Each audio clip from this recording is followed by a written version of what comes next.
Hello, I am Dr. Samoon Ahmad, the author of the book Coping with COVID-19, the medical, mental, and social consequences of the pandemic. And the question was, why did I want to write this book? Well, this was not just due to intellectual curiosity, but by my own experience of having survived COVID-19. Around March 23rd of 2020, I woke up feeling slightly sick, and with the passage of time, it got worse and eventually was diagnosed with COVID, had to quarantine, but luckily survived. I can tell you that even though I did not require any acute intervention, it was physically and mentally exhausting, and it took me weeks to recover from a lingering cough and fatigue. I like to consider myself a veteran in dealing with such issues, and I'm a trained mental health professional. But despite all that, the stress of having COVID, of hearing and watching people die, of consoling my colleagues from ICU who regularly came into my office, breaking down, none of that was easy. I realized that if front mental health workers like myself who operate in this space struggled, then I can just imagine what's it like for everyone else. The experience took a toll on my mind as well, as I found myself confined to my home and overwhelmed by shocking headlines and a rolling death count at the bottom of every major news network. Even among more reputable sources, I was just frustrated by the amount of noise and baseless speculation and the lack of up to date data, guidelines, and other information about COVID 19. Despite being a physician and trained as a psychiatrist, it was hard to be objective about my symptoms and overall health while listening to the steady drum of terrifying news about this mysterious virus causing thousands of daily deaths.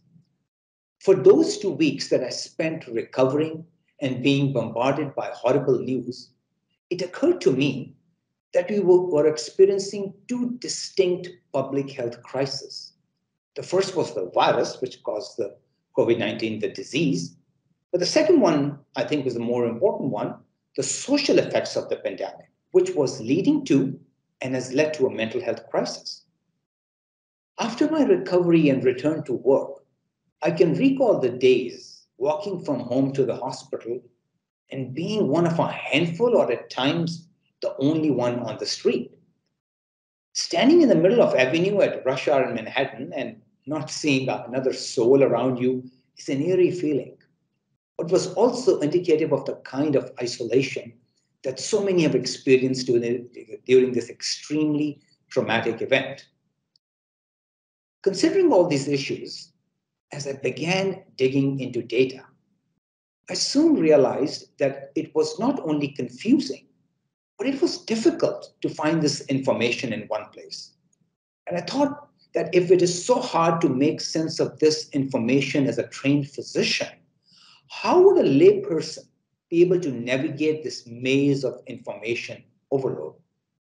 And in fact, this was a major impetus that led me to write a book that provides a succinct overview in a simple language to discuss issues of origin, transmission, treatment, as well as directions for the future. Moreover, it also addresses the pandemic's effect on mental health, which seemed to be emerging as a national crisis for people of all ages. So this brings up the other reason why I wrote this book. As a clinician, I understood that information about pathology, transmission, and treatments were constantly being updated. And this would inevitably lead to changes in guidance and protocols. Despite understanding the reason behind the evolving guidelines, I recognized why many others struggled to understand and comply with a constant shift in recommendations.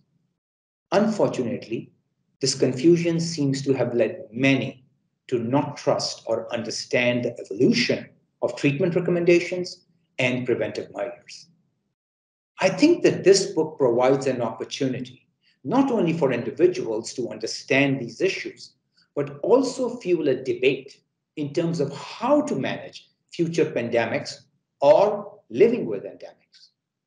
I'm hopeful that exploring these topics will give readers a broad and clear perspective about how they are interconnected, as well as how we can begin to heal. Thank you.